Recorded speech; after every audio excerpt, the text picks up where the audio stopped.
باللسان ولا بالكلام ونشهد أن لا إله إلا الله وحده لا شريك له ونشهد أن سيدنا وسندنا وحبيبنا وطبيبنا وطبيب قلوبنا ومولانا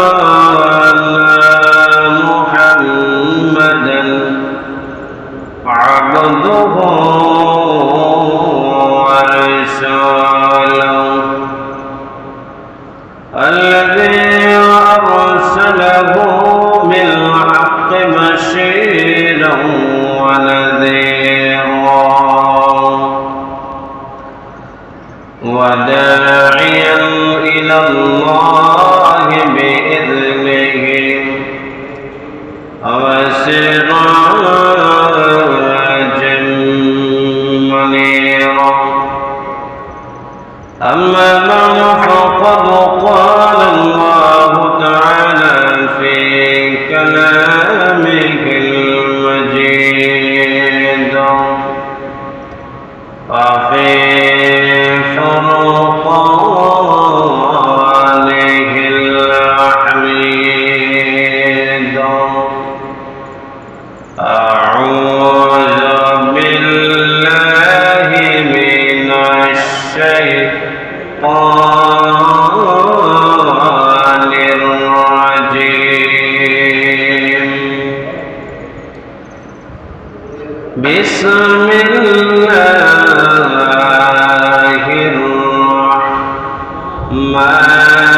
الرحمن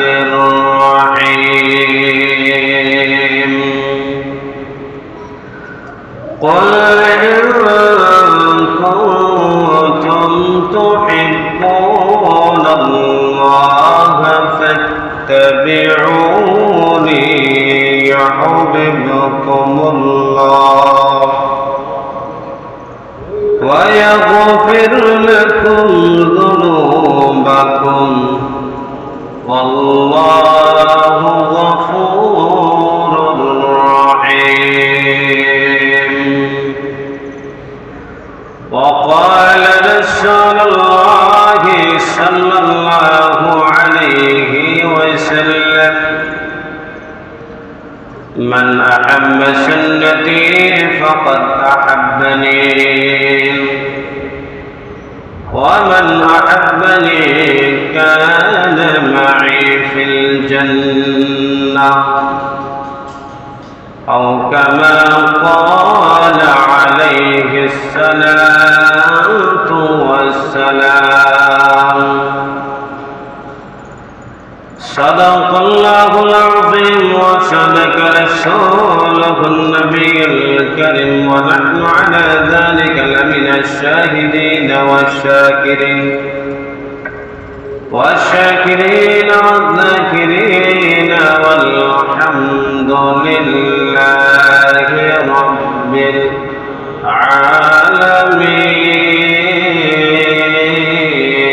العالمين إن الله وملائكته يصلون على النبي يا أيها الذين آمنوا صلوا عليه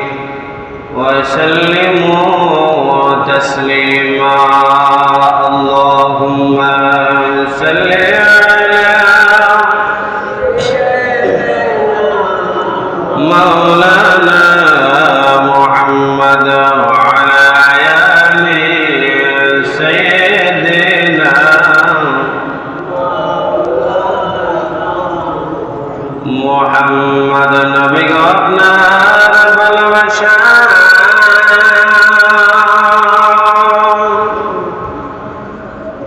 الله الولي هواتاي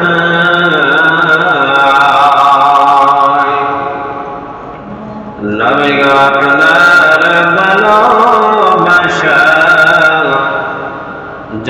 مدنيتباشي حاجاي اللهم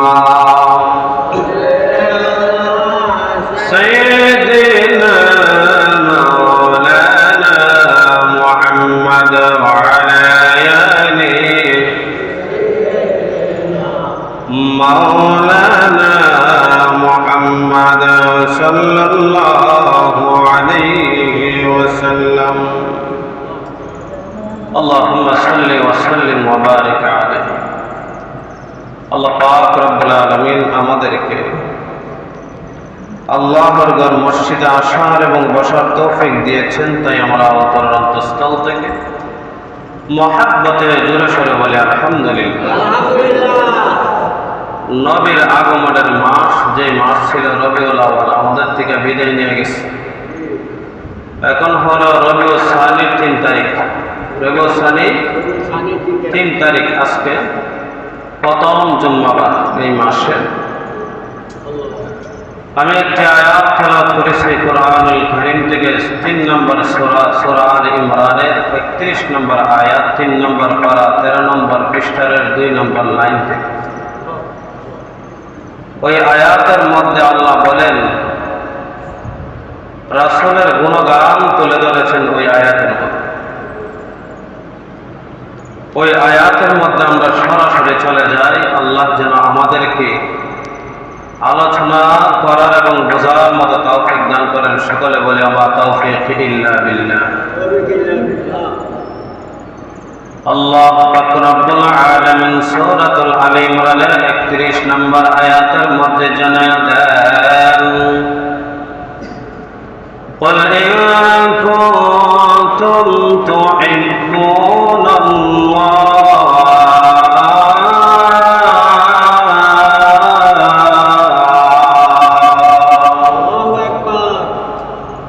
আল্লাহ আমার নবীকে উদ্দেশ্য করে বলেন, ও নবী আপনি তাদেরকে জানিয়ে দেন, ও পয়গম্বর আপনি তাদেরকে জানিয়ে দেন, তারা যদি আমি আল্লাহর ভালোবাসা অর্জন করতে চাই, তুহিব্বুনাল্লাহ ফাত্তাবিউনি ইউহিব্বুকুমুল্লাহ, তারা যেন আপনার নবীকে অনুকরণ করে, তাহলে আমি আল্লাহর ভালোবাসা পেয়ে যাবে। সর্বপ্রথম কার কথা বলছেন? আল্লাহ বলেন, আমার ভালোবাসা যদি কোনো বান্দা পেতে চায়, সর্বপ্রথম আমার নবীকে অনুকরণ করতে হবে। আর যদি আমার নবীকে অনুকরণ করলে আমি আল্লাহর ভালোবাসা অর্জন হয়ে যাবে। আর নবীকে অনুসরণ করলে আমি আল্লাহকে ভালোবাসলে তোমাদের একটা বড় লাভ আছে, ওয়াগফির লাকুম যুনুবাকুম, আমি আল্লাহ তোমাদের পাপ সমূহগুলো মাফ করে দিব। কি করবে? পাপ সমূহগুলো মাফ করে দিবে। আল্লাহ বলেন কেন মাফ করে দিবে? জানো, আল্লাহু গফুরুর রহিম।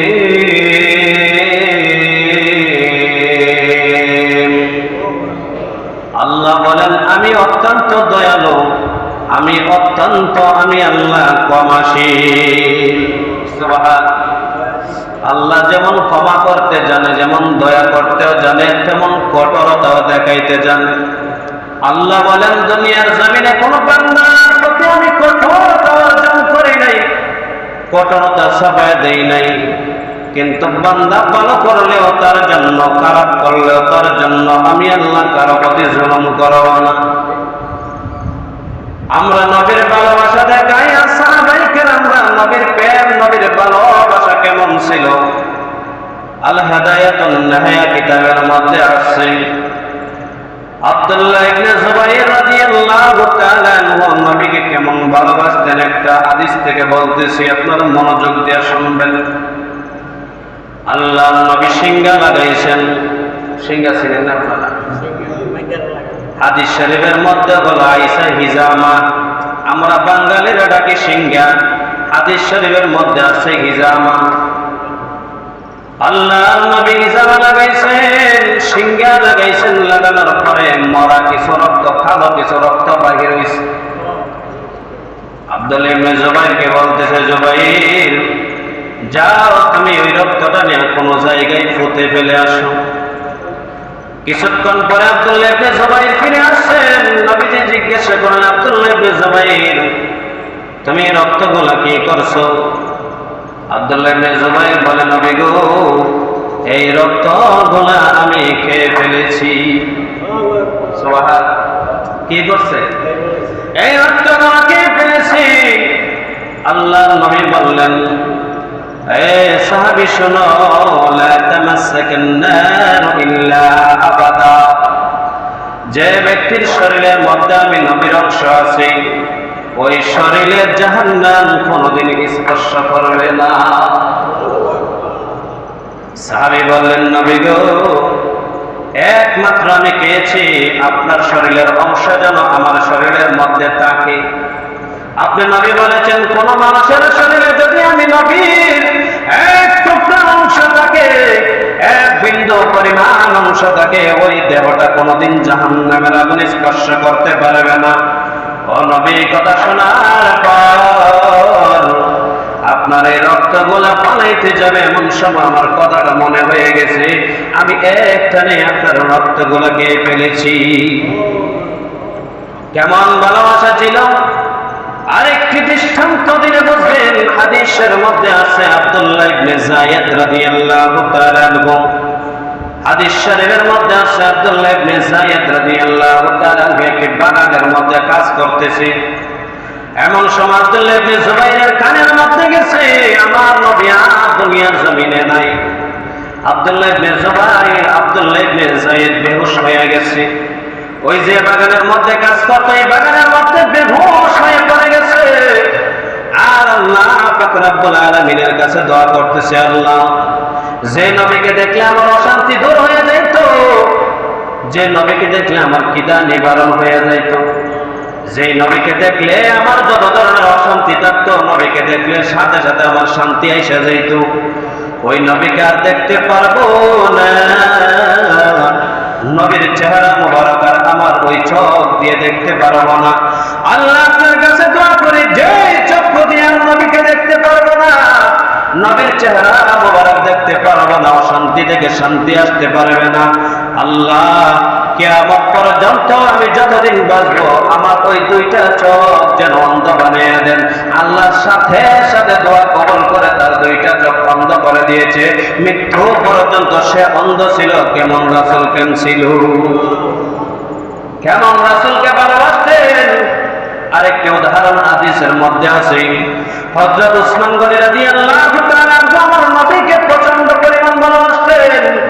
আল্লাহর নবীকে একদিন দাওয়াত দিয়েছে, বাসায় গিয়ে খাওয়ার জন্য দাওয়াত দেওয়া হয়েছে। উসমান রাদিয়াল্লাহু তাআলা দাওয়াত দেওয়ার পরে আল্লাহর নবী দাওয়াত গ্রহণ করলেন। উসমান গনি কথা শুনিয়া আত্মভরা হয়ে গেছে, আনন্দিত হয়ে গেছে। আমার নবী সামনের দিকে এগিয়ে যায়, কদম বাড়াই, পা বাড়াই। এমন সময় উসমান গনি রাদিয়াল্লাহু তাআলা আনন্দিত হইয়া নবীজি যতটা কদম দেয় অতটা কদম গণনা করতেছে। উসমান গনি রাদিয়াল্লাহু তাআলা ওই গোলা আল্লাহর নবীর বিষয়টা জেনে গিয়েছে, সে কি যেন গণনা করতেছে। আল্লাহর নবী বলতেছে, উসমান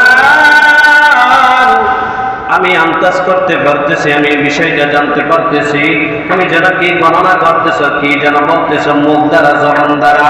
আল্লাহর নবীকে বলতেছেন, ইয়া রাসূলুল্লাহ, ইয়া হাবিবাল্লাহ, নবী গো আমি গণনা করতেছি আপনি কতটা কদম দিতেছেন, আমার বাড়ির দিকে কতটা কদম দিতেছেন, আমি এটা গণনা করতেছি, আমি গণনা করে রাখতেছি। কারণ আপনি যতটা কদম দিয়ে মসজিদের নববী থেকে অথবা আপনার বাসার থেকে আমার বাসা পর্যন্ত যতটা কদম দিয়ে আপনি আমার বাসা পর্যন্ত আসবেন, অতটা কদমে আমি গণনা করে রাখতেছি, আমি অতটা গোলাম আজাদ করে দিব। সুবহানাল্লাহ।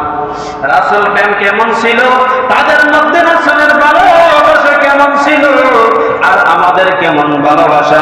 রাসূলের জন্য তারা জীবন দিতে প্রস্তুত, আর আমরা রাসূলের জন্য ভালোবাসা দূরের কথা, রাসূলের জন্য নামাজ পড়তে প্রস্তুত না। ঠিক কিনা? তারা সাহাবীরা কেমন ভালোবাসে। সাহাবী অনেক সাহাবীরা ইয়া রাসূলুল্লাহ ইয়া হাবিবাল্লাহ, আল্লাহ কোরআনের আয়াত নাযিল করে বললেন ইয়া রাসূলুল্লাহ ইয়া হাবিবাল্লাহ, নবী গো আপনি সাহাবীদেরকে জানিয়ে দেন তারা যেন আপনি নবীর সামনে কোন সময় তারা যেন জোর গলায় কথা না বলে, তারা যেন জোরে কথা না বলে, আপনার আওয়াজ থেকে তাদের আওয়াজ যেন কোনোদিন না করা হয়, হইলে এমন ভাবে তাদের গুনাহগুলো এমন ভাবে তার নেকিগুলো কেটে দেওয়া হবে। নবী তাদেরকে জানিয়ে দেন তারা ঘুমন্ত থাকলে যেমন ভাবে মানুষ কোনো কিছু বুঝতে পারে না, ঠিক তেমনি ভাবে তাদের আমলনামা থেকে আমলগুলো কেটে দেওয়া হবে। নবীজি কে রাসূলুল্লাহ সাল্লাল্লাহু আলাইহি ওয়াসাল্লামকে আল্লাহ জানিয়ে দিলেন সাহাবীদেরকে বলুন তাদের আওয়াজ যেন ছোট হয়ে যায়। একজন ব্যক্তি আয়েশা রাসূলের দরবারে কিছুদিন থাকার পর বলতেছে আমি কত জায়গা বড় বড় বাদশার দরবারে গেলাম, কত বড় বড় আমি সম্রাটের বাড়ির মধ্যে থাকলাম, কিন্তু রাসূলের দরবারে আয়েশা দেখলাম রাসূলের দরবারে যা কিছু হয় অন্য দরবারে তা কিছু হয় না। কারণ হলো রাসূলের দরবারে যে আদব গুলা হয় অন্য দরবারে এমন আদব দেখি না। ওই ব্যক্তি বলতেছে রাসূলের দরবারে এক নম্বর আদব হলো রাসূলের সামনে কোনোদিন সাহাবীরা জোরে কথা বলে না। দুই নম্বর হলো রাসূলের দরবারে যখন রাসূলুল্লাহ সাল্লাল্লাহু আলাইহি ওয়াসাল্লাম প্রথম মুবারক পালায় ওই প্রথম মুবারকটা সাথে সাথে সাহাবীরা নিয়ে শরীরের মধ্যে মিশকে আম্বার দ্বারা যেমন ভাবে মিশকে আম্বরের জ্ঞান বাহির হয়, আমার নবীর প্রথম মুবারক থেকে মিশকে আম্বরের জায়গা আরো সুগন্ধ বেশি বাহির হইত, তারা শরীরের মধ্যে মেখে নিত। যখন রাসূল করিম সাল্লাল্লাহু আলাইহি ওয়াসাল্লামের শরীর থেকে গাম মুবারক বাহির হইত, সাহাবায়ে কেরামরা তা আতরের দ্বারা তারা ব্যবহার করত। আতর যেমন গেরাম, আতর থেকে হাজার হাজার গুণের সুগন্ধ ছিল রাসূল করিম সাল্লাল্লাহু আলাইহি ওয়াসাল্লামের ওই গাম মুবারক। তিন নম্বর হলো রাসূল করিম সাল্লাল্লাহু আলাইহি ওয়াসাল্লাম যখন আপনার বেশি বেশি করে ওযু করতেন, ওযু পানি নেওয়ার জন্য সাহাবীরা বেকুল হয়ে যাইত, কারণ রাসূল করিম সাল্লাল্লাহু আলাইহি ওয়াসাল্লাম যেদিকে যাইতেন সেই দিকে জ্ঞান ছড়াইতেন। সুবহানাল্লাহ। শুধু তাই না, রাসূল করিম সাল্লাল্লাহু আলাইহি ওয়াসাল্লাম জানিয়ে দিলেন ওয়া সাহাবীরা শোনো, আমি যখন হালেমার বাড়িতে কাজ করতাম, কার বাড়িতে?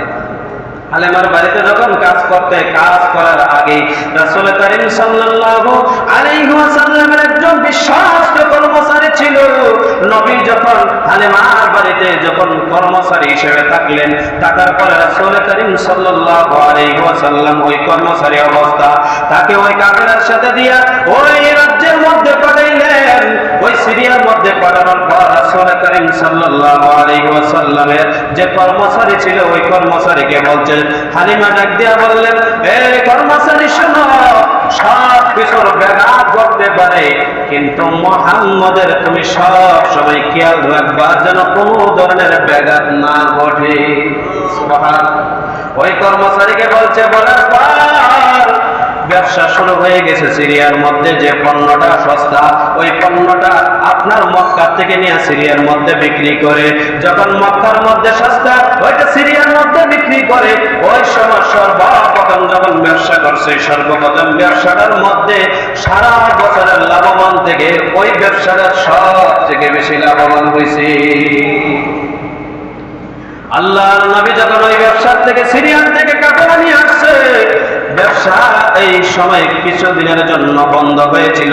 কিছুদিনের জন্য বন্ধ হওয়ার কারণে ওই কর্মচারীকে বলতেছে, তুমি বলো তো দেখি এই ব্যবসার মধ্যে সব থেকে বেশি লাভ হয়েছে, অন্যদিন এত লাভ হয় নাই, ওইটা সব থেকে সর্বোচ্চ লাভ। কিন্তু ওই সিরিয়ার যখন গেছো বলো তো কিছু ঘটনা ঘটছে কিনা, সবগুলো ঘটনা বলো। ওই কর্মচারী হালিমাকে ডাক দিয়া বলে, হালিমা, ওই কর্মচারী যখন ওই জায়গার মধ্যে খাদিজাতুল কুবরা রাদিয়াল্লাহু তাআলা আনহা কর্মচারীকে বলছে, কর্মচারী কি কি ঘটছে তুমি কও। বলে এই বিষয় ঘটছে, রাসূল করিম সাল্লাল্লাহু আলাইহি ওয়াসাল্লাম যখন কাফেলা নিয়ে গেছে একটি গাছের নিচে, রাসূল করিম সাল্লাল্লাহু আলাইহি ওয়াসাল্লাম মুহাম্মদ শুয়ে আছে, এমন সময় আমি তাকায় দেখলাম ওই গাছগুলা নুয়ে একদম রাসূলকে ছায়া দিতেছে। সুবহানাল্লাহ। শুধু তাই নয়, রওজার মধ্যে যখন মুহাম্মদ সাল্লাল্লাহু আলাইহি ওয়াসাল্লাম হাঁটে তখন মেঘমালা এসে রাসূলকে ছায়া দিতে থাকে। ওই ঘটনা যখন বলছে, বলার সাথে সাথে খাদিজা বলতেছে, শোনো, এই ব্যক্তি মনে হয় কোনো সাধারণ ব্যক্তি নয়। ওই খাদিজা ওই কথা শোনার পরে একজন সবচেয়ে বড় পণ্ডিত, সবচেয়ে বড় আলেমের কাছে গিয়ে বলতেছে, ও সবচেয়ে বড় আলেম, শোনো, ওই যুগের ভিতরে কি একজন আল্লাহর ওলি এবং একজন নবী আসবে, একজন ভালো মানুষের আবির্ভাব হবে? বলে, হ্যাঁ হ্যাঁ, একজন ভালো মানুষের আবির্ভাব হবে, একজন নবীর আবির্ভাব হবে। ওই তার নাম থাকবে মুহাম্মদুর রাসূলুল্লাহ সাল্লাল্লাহু আলাইহি ওয়াসাল্লাম। তার বাবার নাম থাকবে আব্দুল্লাহ, তার বংশের নাম থাকবে কুরাইশ বংশ, তার দাদার নাম থাকবে আব্দুল মুত্তালিব। সব কিছু মিলে গেছে। এই সময় ওই বান্ধবীরা খাদিজাতুল কুবরা রাদিয়াল্লাহু তাআলা বান্ধবীরা বলতেছে, তুমি শুধু খাদিজাতুল কুবরাকে বলতেছে, তুমি শুধু মুহাম্মদের প্রশংসা করো। কারণ কি? বলে, মুহাম্মদের প্রশংসা যেহেতু করো, মুহাম্মদকে তুমি বিয়ার প্রস্তাব দিয়ে দাও। তাকে বলতেছে, খাদিজাকে বলতেছে, তুমি বিয়ার প্রস্তাব দাও। বলে, না, বিয়ার প্রস্তাব দিলে যদি ওইটা যদি না মানে, ওইটা যদি ফিরিয়ে দেয়, তাহলে আমি খাদিজার জন্য লজ্জাজনক হবে। ওই বান্ধবীরা গিয়া বলতেছে, আল্লাহর নবীকে, মুহাম্মদ, তুমি শোনো, তোমাকে যদি কেউ বিবাহ করতে চায় তাহলে তুমি কি বিবাহ করবা? বলে, আমার তো টাকা পয়সা নাই, তাহলে আমি বিবাহ করবো কিভাবে? বলে, যদি যে ব্যক্তি তোমার কাছে বিবাহ করবে ওই ব্যক্তি যদি তোমার সব বরাতগুলো যদি গ্রহণ করে নেয় তাহলে তুমি কি বিবাহ করবা? বলে, ঠিক আছে, আমার দাদার সঙ্গে, আমার চাচার সঙ্গে, আবু তালেবের সঙ্গে তুমি গিয়া সবগুলো কথাগুলো বলো বিবাহ সম্পর্কে। বলার সাথে সাথে চাচাও রাজি হয়ে গেলেন, খাদিজাতুল কুবরাকে বিবাহ করে ফেললে। কি করলেন? বিবাহের সাথে সাথে খাদিজাতুল কুবরার যত ধন সম্পদ ছিল সব কিছু রাসূলকে দিয়ে দিছে। কাকে দিয়ে দিছে? রাসূল কি ধন সম্পদের জন্য বিয়ে করছে? কিসের জন্য বিবাহ করছে? একমাত্র কারণ হলো তার ওই ব্যক্তির পছন্দ হয়েছে, রাসূল কারীম সাল্লাল্লাহু আলাইহি ওয়াসাল্লামকে পছন্দ হয়েছে, রাসূল কারীম সাল্লাল্লাহু আলাইহি ওয়াসাল্লাম পছন্দ করছে। ওই ধন সম্পদ দেখে নেই, ধন সম্পদ রাসূলকে দিয়ে দিছে। রাসূল বললেন, না, আমি ধন সম্পদ নেব না, আমি ধন সম্পদের জন্য তোমাকে বিবাহ করি নাই। কারণ হলো ওই ধন সম্পদ, খাদিজাতুল কুবরা বলে, ধন সম্পদ আপনাকে আমি দিয়ে দিছি, আপনি পারলে এখন আল্লাহর রাস্তায় দান করে দেন। সুবহানাল্লাহ। কি করছেন? আল্লাহর রাস্তায় দান করে দিয়েছেন। ইসলামের জন্য, ইসলামের যত কাজ আছে, ভালো কাজ, ওই কাজের মধ্যে রাসূল কারীম সাল্লাল্লাহু আলাইহি ওয়াসাল্লাম ধন সম্পদ লাগাই দিয়েছেন। সুবহানাল্লাহ। খাদিজাতুল কুবরার আরো দুইটা বিয়ে হয়েছিল। কয়টা? দুইটা বিয়ে হওয়ার পরে দুই স্বামী যখন মারা গেছেন তখন রাসূলুল্লাহ সাল্লাল্লাহু আলাইহি ওয়াসাল্লামকে স্বামী হিসেবে গ্রহণ করেছিলেন। তারপরে অনেক লম্বা ইতিহাস। বিবাহ হওয়ার পর ইতিহাস শুধু আপনার বাড়তেই থাকে, দিন যাইতেছে, রাত যাইতেছে। আপনার দিন যখন 40 বছর হয়ে গেছে, 40 বছর হওয়ার পর আল্লাহ পাক রব্বুল আলামিন বললেন, রাসূল, এখন আর বসে থাকার সময় নয়, আপনি এখন দাওয়াত দেওয়া শুরু করেন। কি দেওয়া শুরু করবেন? দাওয়াত দেওয়া শুরু করবেন। ওই দাওয়াত দিতে দিতে মানবদেরকে, লোকজনদেরকে, আত্মীয় স্বজনদেরকে ডাকলেন। ডাকার পরে বললেন, এই কুরাইশ বংশের যারা আছো তোমরা সবাই ওই পাহাড়ের উপরে আসো। পাহাড়ের উপরে আসার পর রাসূল কারীম সাল্লাল্লাহু আলাইহি ওয়াসাল্লাম বলেন যে, আমি যে কথা বলি তোমরা কি এই কথা বিশ্বাস করো? সবাই বললেন, হ্যাঁ, আপনার কথা আমরা বিশ্বাস করি। কারণ হলো কোন ঈমানদার আল আমিন উপাধি দেয় নাই, কাফের মুশরিক বেঈমান দয় আল আমিন উপাধি দিছিল। কে দিছিল? কাফেররা, ইহুদিরা। তারা কি করছিল? আল আমিন উপাধি দিছিল। উপাধি দেওয়া বলছিল, আপনি চির সত্যবাদী, আপনার উপরে সত্যবাদী আর কে নাই। ওইটা উপাধি দিয়া যখন তাদেরকে পাহাড়ের উপরে বলতেছে, তোমরা কি আমার কথা বিশ্বাস করো? বলে, হ্যাঁ, আপনার কথা বিশ্বাস করি।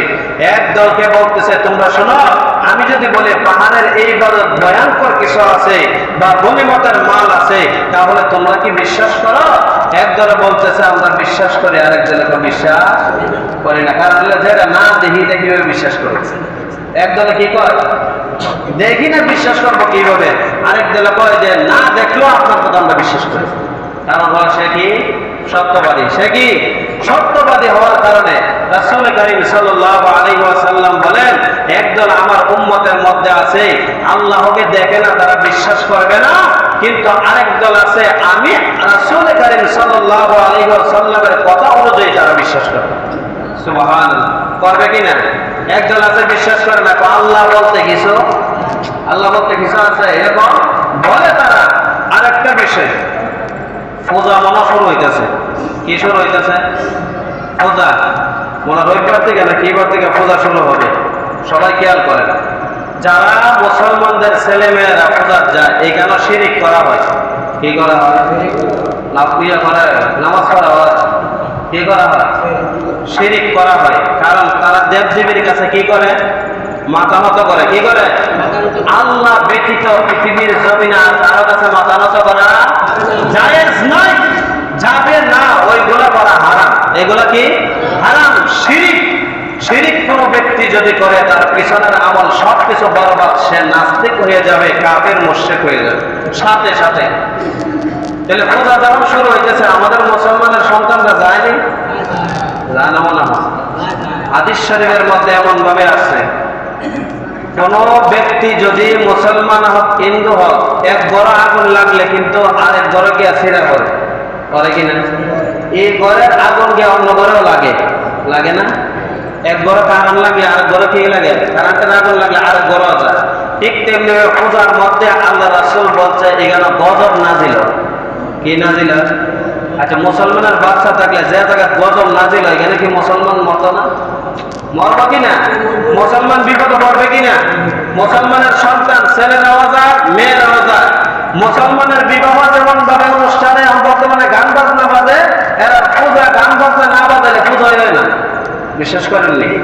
পূজা গান বাজনা ছাড়া হয় না। এখন বেশিরভাগ মুসলমানের ছেলে মেয়ের বিবাহের মধ্যে গান ছাড়া বিয়ে হয় না। বিশ্বাস করেননি? গান ছাড়া কি হয় না? বিয়ে হয় না। এটা কার নীতি? হিন্দুরা। কার নীতি? হিন্দুদের নীতি। আমাদের এখন মানতে হবে যে পূজা মণ্ডপে কোন মুসলমানের সন্তান যেতে পারে না। আমাদের দুইটা উৎসব আছে। কয়টা? সবাই মনে রাখে। এক নম্বর হলো ঈদুল আজহা, আর এক নম্বর হলো ঈদুল ফিতর। কয়টা?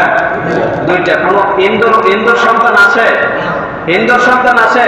তাইলে তো বোঝা গেল হিন্দুরা বেলাদা না, মুসলমান বেলাদা। ঠিক কিনা? হিন্দুরা কি না, তারা 500 দিয়ে 1000 দিয়ে দিও, আপনার ঈদগার ময়দানে আনতে পারতেন না। আর আমাদের মুসলমানের সন্তানকে দাওয়াত না দিলেও যায়। ঠিক কিনা? হ্যাঁ, তাইলে বোঝা গেল মুসলমানের ভিতরে এখন কিছু কিছু মুসলমানের ভিতরে ভেজাল আছে। কি আছে? ভেজাল আছে। যেখানে শিরিক করা হয় এখানে আমরা যাব না, পূজা মণ্ডপে যাব না। এরা অনুষ্ঠান হেরা করবে, আমরা অনুষ্ঠান আমরা করব। আমরা যে কোনো অনুষ্ঠান আছে আমরা আদায় করব, তাদের অনুষ্ঠান তারা করবে। যারা তারা বোঝা গেল যে মুসলমান, তাদের ভিতরে ভেজাল আছে। কি আছে? ভেজাল আছে। আল্লাহ বলেন লা তুশরিক বিল্লাহ। পৃথিবীর জমিনে যা কিছু আছে সবচেয়ে ভয়ানক গুনার নাম হলো শিরিক। কি? শিরিক। আল্লাহর সাথে শিরিক করা যাবে? তারা প্রকাশ্যে শিরিক করে। পৃথিবীর জমিনে যত ধর্ম আছে সবচেয়ে মনোনীত ধর্ম, আল্লাহর পছন্দনীয় ধর্মের নাম হলো ইসলাম। ইসলাম একমাত্র শান্তির পথ। অন্য ধর্ম আল্লাহর কাছে গ্রহণযোগ্য না। আল্লাহ বলছেন ইন্নাদ দীনা ইনদাল্লাহিল ইসলাম। আমি আল্লাহর কাছে একটা ধর্মই মনোনীত, একটা ধর্মই পছন্দনীয়, একটা ধর্মই আমি আল্লাহ দিয়েছি। ওই ধর্মের নাম হলো ইসলাম। ধর্মের নাম কি? ইসলাম। অন্য ধর্ম আছে, যারা অন্য ধর্ম, মুসলমান ধর্ম তাইকা অন্য ধর্ম অনুসরণ করার কোন সুযোগ নাই। ওইটা আমরা এখন থেকে পালন করতে হবে যে আমাদের খোলাবান্তরে আমরা নিজেরাও এই পূজা মণ্ডপের আশেপাশে যেতাম। কি কর? পূজা মণ্ডপের আশেপাশে যেতাম না। ছেলে মেয়েদেরকে নিষেধ করে দেব। যেইখান আল্লাহ গজব দেয়। কি দেয়?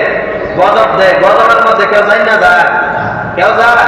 এখন যদি মনে করেন নিমশা সময় দুপুর 1 ঘটিকার সময় আগুন লাগবো, কেউ যাইব? যেখানে কারণ কি? এখানে আগুন লাগার কারণে আমার শরীরেও লাগতে পারে। ঠিক তেমনি রাসূল সতর্ক করে দিছে, ওনাদের মণ্ডপে যে তারা হিন্দুদের পূজা মণ্ডপে এই মাত্র গজব করতে পারে, এই মাত্র গজব করতে পারে, এই মাত্র গজব করতে পারে, কোন মুসলমান আয়ো না। কারণ হলো মুসলমান আল্লাহকে একমাত্র সেজদা দিবে, আল্লাহর কাছে মাথা নত করবে, রুকু করবে, তাসবিহ তাহলিল করবে, অন্য কোথাও যাবে। আমরা অন্য কারো কাছে মাথা নত করব? আমরা মুসলমান হয়ে অনেকে আছে প্রসাদ খায়। প্রসাদ চিনেন না আপনারা? এই যে একটু কিছু কিছু দেয় আঙ্গুলের হাতের মধ্যে, এটার ভিতরে কি আছে আপনারা জানেন? জানেন? এটার ভিতরে আর একটা জিনিস মিক্সার করে দেয়, যেটা খাওয়া জায়েজ নাই, যেটা খাওয়া এখন থেকে জানা নেবেন। এটার ভিতরে একটা জিনিস দেয় যা ইন্ডিয়ার মধ্যে এটা আপনার পান করে। ইন্ডিয়ার মধ্যে কি করে? মা মদ খায়। মা কি খায়? মদ চিনেন না? আপনারা তো ইন্টারনেট চালান বর্তমানে, দেখেন মনে হয়। এইগুলা মিক্সার না করলে তারা পুজো হইত না, বিশ্বাস করেন নি? এগুলো না করলে পুজো হইত না। আর একটা তত্ত্ব দেই, তাদের বাড়ি ঘরে যদি আপনার গরুর গোবর দিয়ে না লেখে, এটা পবিত্রই হয় না। বিশ্বাস করেন নি?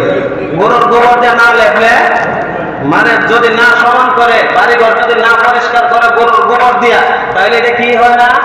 পবিত্র হয় না। তাহলে বোঝেন তাদের ধর্ম কতটুক গেছে।